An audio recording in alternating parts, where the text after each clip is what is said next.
Today we are going to discuss Stopping by Woods on a Snowy Evening was written by Robert Frost. பனி படர்ந்த மாலையில் ஒரு காடுகளுக்கு நடுவில் ஒரு நிறுத்தம்.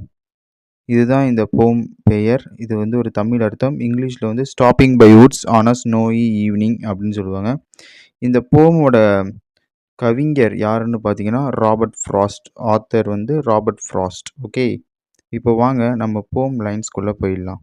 இந்த போம்ல போயட் அவர் காடுகளுக்குள்ள அந்த பயணத்துல அந்த பயணம் எப்படி இருந்துச்சு, அவருக்கு அதை மறக்க முடிஞ்சுதா, அதில் இருக்கிற விஷயங்கள்லாம் டிஸ்கிரைப் பண்ணி சொல்லுவார். வாங்க இப்போ போயம்ஸ் லைன்ஸை step by step and line by லைனாக நம்ம டீப்பாக பார்க்க போகிறோம். ஃபர்ஸ்ட் லைன் பாருங்க.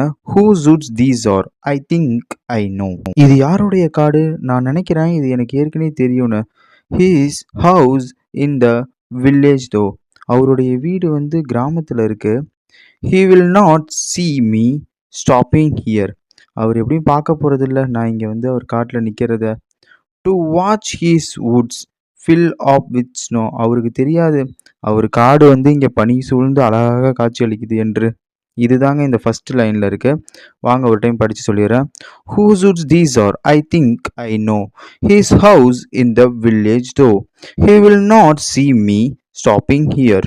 To watch he's would fill up with snow. இந்த ஃபஸ்ட்டு ஸ்டான்ஸா உங்களுக்கு புரிஞ்சிருக்கும்னு நினைக்கிறேன். இந்த ஃபஸ்ட்டு ஸ்டான்ஸாவில் வந்து கவிஞர் வந்து ஒரு காட்டு நிலப்பரப்பில் நிற்கும்போது அவர் என்ன நினைக்கிறாருன்னா, அந்த காடு யாரோடையதுன்னு அவருக்கு தெரியுது. என்னன்னா அவருடைய வீடு வந்து கிராமத்தில் இருக்கிறத அவர் நினைக்கிறாரு. அவர் அங்கே நிற்கிறத வந்து அவருக்கு தெரிய வாய்ப்பில்லை. அதுவும் இல்லாமல் அவருடைய அழகான அந்த காடு வந்து பனியினால் சூழ்ந்து இருக்கிறத வந்து அவருக்கு வந்து தெரிய வாய்ப்பே இல்லை. அப்படின்னு தான் இந்த ஃபஸ்ட்டு ஸ்டான்ஸால் கவிஞர் ராபர்ட் ஃப்ராஸ்ட் வந்து சொல்லிக்கிட்டு இருக்காரு.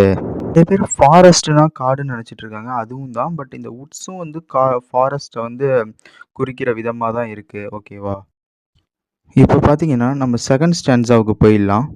இந்த செகண்ட் ஸ்டான்ஸாவில் ராபர்ட் ஃப்ராஸ்ட் என்ன சொல்கிறாருன்னா, my little horse must think if queer to stop without a farm house near between the woods and frozen lake the darkest evening of the year. அதாவது first லைன்ல இந்த second ஸ்டான்ஸால first லைன்ல என்ன சொல்றாருன்னா, my little horse must think it queer. அதாவது அவருடைய சின்ன குதிரை வந்து லிட்டில் ஹார்ஸ் வந்து கட்டாயமா கண்டிப்பா வந்து ஏதோ அன்ஈஸியா அன்கம்ஃபர்டபுளா ஃபீல் பண்ணும் அப்படின்னு சொல்றாரு. ஏன்னா to stop without a farm house near. ஏன்னா ஒரு ஃபார்ம் ஹவுஸ், அதாவது ஒரு பண்ணை வீடுக்கு நடுவில் எப்பயுமே ஒரு பண்ணை வீட்டில் தான் அந்த குதிரையை வந்து நிப்பாட்டுவார். ஆனால் இப்போ என்ன எங்கே நிப்பாட்டிருக்காருன்னா, between the woods and frozen lake. அதாவது அந்த காட்டுக்கும் அந்த ஒரு பனி படர்ந்த ஒரு குளத்துக்கும் நடுவில் அந்த ஹார்ஸை வந்து நிப்பாட்டிருக்காரு. அதனால அது கண்டிப்பாக அன்கம்ஃபர்டபுளாக ஃபீல் பண்ணும் அப்படின்னு சொல்கிறாரு. The darkest evening of the year. அதுதான் அந்த காட்டில் வந்து ரொம்பவே ரொம்பவே இருட்டான இரவு அந்த இயரில் பார்த்தீங்கன்னா அதுதான் அப்படின்னு ராபர்ட் ஃப்ராஸ்ட் வந்து டிஸ்கிரைப் பண்ணிட்டு இருக்காரு. இன்னொரு டைம் செகண்ட் ஸ்டான்ஸா படிச்சிடலாம். My little horse must think it queer to stop without a farm house near between the woods and frozen lake the darkest evening of the year. The little hearts கண்டிப்பாக அன்கம்ஃபர்டபுளாக feel பண்ணியிருக்கோம். ஏன்னா எப்பயுமே அது ஒரு farm house பக்கத்தில் தான் நிப்பாட்டுவாங்க. ஆனால் இன்னைக்கு வந்து ஒரு ஃப்ரோசன் லேக்குக்கும் காடுக்கும் நடுவில் அந்த ஹார்ஸை நிப்பாட்டியிருக்காங்க. அது மட்டும் இல்லாமல் அந்த வருஷத்துலேயே அதுதான் ரொம்பவே இருட்டான மாலை நேரம் அப்படின்னு ராபர்ட் ஃப்ராஸ்ட் அவருடைய போயமில் டிஸ்கிரைப் பண்ணிக்கிட்டு இருக்காரு. இந்த போமில் உங்களுக்கு இந்த செகண்ட் ஸ்டான்ஸா புரிஞ்சிருக்கும்னு நினைக்கிறேன். கொஞ்சம் கண்டிப்பாக கொஞ்சம் லிசன் பண்ணுங்கள். இப்போ நம்ம தேர்ட் ஸ்டான்ஸா வாங்க. இப்போ நம்ம வந்து போமில் தேர்ட் ஸ்டான்ஸாவில் இருக்கோம். ஃபர்ஸ்ட் லைன் படிக்க போகிறோம். He gives his harness bells a shake to ask if there is some mistake. அதாவது அந்த குதிரை என்ன கேட்குதுன்னா, அதோடைய கழுத்தில் இருக்கிற மணியை ஆட்டி ஷேக் பண்ணி இங்கே ஏதாச்சும் மிஸ்டேக் இருக்கா, if ask if there is some mistake அப்படின்னு கொஷின் கேட்குது. The only other sounds the sweep. அங்கே என்ன சத்தம் கேட்குதுன்னா, அங்கே ஒரு மெலிசான காற்று சத்தம் மட்டும்தான் கேட்குது. Of easy wind and downy flake. அதுவும் இல்லாமல் அங்கே வந்து பனி கொஞ்சம் கொஞ்சமாக மேலே தூரிக்கிட்டு இருக்கு. இது ரெண்டு மட்டும்தான், அந்த சத்தம் மட்டும்தான் அங்கே கேட்டுக்கொண்டிருக்கிறது.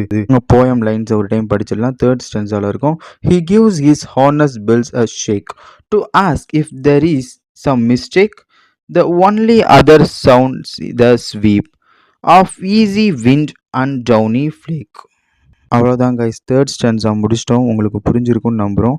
இப்போ வாங்க நம்ம 4th ஸ்டான்ஸா அண்ட் ஃபைனல் ஸ்டான்ஸாவுக்கு போயிடலாம். ஃபைனல் ஸ்டான்ஸா லிசன் பண்ணுங்க கைஸ். வாங்க ஃபர்ஸ்ட் ஸ்டான்ஸா படிக்கலாம். The last poem stanza. The woods are lovely dark and deep. அதாவது அந்த காடு எப்படி இருக்குன்னா ரொம்பவே அழகாகவும் இருளாகவும் அடர்த்தியாகவும் இருக்குங்கிறாரு. But I have promises to go.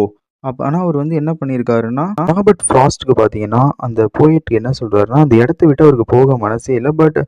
But I have promises to keep and miles to go before I sleep and miles to go before I sleep. அதாவது அவர் என்ன ப்ராமிஸ் பண்ணியிருக்காருன்னா, அவர் தூங்குறதுக்கும் அண்ட் ஆல்சோ அவர் சாகிறதுக்கு முன்னாடி இந்த உலகத்தில் வந்து அவருக்கு நிறைய ரெஸ்பான்சிபிலிட்டி இருக்குது, அதனால நான் இந்த இடத்த விட்டு போய் தான் ஆகணும் அப்படின்ற மாதிரி சொல்கிறாரு. பட் ஆனால் ட்ரூத் என்னன்னா அவருக்கு அந்த இடத்த விட்டு போகிறதுக்கு வந்து மனசு இருக்காது. அதான் இந்த ஃபைனல் ஸ்டான்ஸா ஒரு டைம் படிச்சிடலாம். The woods are lovely dark and deep. I have promises to keep and miles to go before I sleep, miles to go before I sleep. அவ்வளோதான் கைஸ். இப்போ poems ஒரு டைம் ஃபுல்லாக ஃபைனலாக ஒரு time read பண்ணிடலாம். Stanza 1. Stopping by woods on a snowing evening. Whose woods these are? I think I know. His house in the village though. He will not see me stopping here to watch his woods fill up with snow. Stanza 2. My little horse must think it quiet to stop without a farmhouse near, between the woods and frozen lake, the darkest evening of the year. Stanza 3. He gives his harness bells a shake to ask if there is some mistakes. The only other sounds the sweep of easy wind and Johnny Flake. Stanza 4. The woods are lovely, dark and deep, and I have promises to go, and miles to go before I sleep, and miles to go before I stopping by woods snowy ஈவினிங்கோட summary பார்த்துடலாம். இப்போ வந்து Robert frost அவருடைய குதிரையை எடுத்துகிட்டு ஒரு journey மாதிரி போகிறாரு. அப்போ போகிற வழியில் ஒரு வுட்ஸ் கிட்ட அவருடைய குதிரையை நிப்பாட்டுறாரு. இந்த இடத்தோட ஓனர் வந்து வில்லேஜில் இருப்பார், நான் இங்கே இருக்கிறத அவர் பார்க்க மாட்டார் அப்படின்னு அவர் பேசிகிட்டு இருக்காரு அவருக்கு தானே. அப்புறம் அந்த சுச்சுவேஷனில் வந்து அந்த அந்த அந்த வுட்ஸில் வந்து ரொம்ப அழகாக பனி படுறத வந்து அந்த ஓனர் பார்க்க முடியாது அப்படின்னு நினைக்கிறாங்க. வந்து அந்த குதிரையை வந்து ஒரு ஃப்ரோசன் லேக்குக்கும் ஒரு வுட்ஸ்க்கும் நடுவில் நிப்பாட்டி வைக்கிறாரு. அதனால அந்த குதிரை வந்து ரொம்ப கன்ஃபியூஸாக இருக்குது. ஏன்னா அது எப்பயுமே ஒரு ஃபார்ம் ஹவுஸில் தான் நிப்பாட்டுவார். இப்போ அதோட பெல்லை ஷேக் பண்ணி if there is some mistake அப்படின்னு அந்த இப்போ இங்கே ஏதாவது தப்பு கொஞ்சம் மிஸ்டேக் இருக்கா அப்படின்னு அந்த ஹார்ஸ் வந்து கேட்குது. அதுதான் அந்த இயர்லேயே டார்க்கஸ்ட் ஈவினிங் அப்படின்னு சொல்கிறாரு. அந்த வுட்ஸ் வந்து ரொம்ப அடர்த்தியாகவும் அழகாகவும் இருளாகவும் இருக்குன்னு சொல்கிறாரு. அந்த காட்டிலே ஒரு மெல்லிய காற்று சத்தம் மட்டும்தான் கேட்குது. அங்கே அதுவும் இல்லாமல் பனி பொழிஞ்சிக்கிட்டு இருக்கு. ஸோ அதனால அந்த ஹார்ஸ் என்ன பண்ணுதுன்னா, அந்த அதோட கழுத்தில் இருக்கிற பெல்லை வந்து ஷேக் பண்ணி if there is any some mistake அப்படின்னு கேட்குது. இங்கே ஏதாச்சும் மிஸ்டேக் இருக்கா அப்படின்னு கேட்குது. அப்போ அந்த சுச்சுவேஷனில் அந்த காட்டில் அழகான காற்று வீசுகிற சத்தம் மட்டும்தான் கேட்குது. அங்கே பனித்துளிகள் தூறிக்கிட்டு இருக்கு. அவருக்கு அந்த பிளேஸை விட்டு போகிறதுக்கு வந்து மனசு வரல. ஆனாலும் he have promises to keep. அவர் வந்து அவருக்கு நிறைய இந்த போமோட கடைசி 2 லைன் ரொம்ப ஃபேமஸ். அவர் சாகிறதுக்கு முன்னாடி தூங்குறதுக்கு முன்னாடி நிறைய இடத்த ட்ராவல் பண்ணணும்னு நினைக்கிறாரு. அவ்வளோதான் இதோட summary. Stopping by woods on a snow evening போயமோட ரைம் ஸ்கீம் ஃபோக்கஸ் பண்ணலாம். AABA CCBC CCDC DDDD. இதில் விஷுவல் இமேஜரி என்னென்ன யூஸ் பண்ணியிருக்காங்கன்னா, இமேஜரி இது 2வது பொயட்டிக் டிவைஸ். இதில் ஃப்ரோசன் லேக்கு, அப்புறம் இந்த டார்க்கஸ்ட் ஈவினிங் ஸ்னோவோட இமேஜரிலாம் இதில் யூஸ் பண்ணியிருக்காங்க. அப்புறம் இதில் பர்சானிஃபிகேஷனில் ஹார்ஸ் மஸ்ட் திங்க் கொயர்னு அதை யூஸ் பண்ணியிருக்காங்க. அப்புறம் இதில் alliteration repetition of consonant sound use பண்ணியிருக்காங்க. அப்புறம் symbolism, the wood symbolise rest or death, இது 2த்தையும் சிம்பாலைஸ் பண்ணுது.